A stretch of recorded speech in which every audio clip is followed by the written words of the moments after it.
मुझे अब डर नहीं लगता किसी के दूर जाने से, ताल्लुक टूट जाने से, किसी के मान जाने से, किसी के रूठ जाने से। मुझे अब डर नहीं लगता किसी को आज़माने से,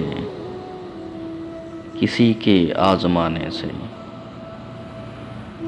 किसी को याद रखने से, किसी को भूल जाने से।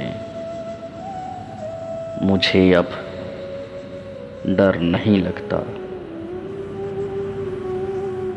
किसी को छोड़ देने से, किसी के छोड़ देने से,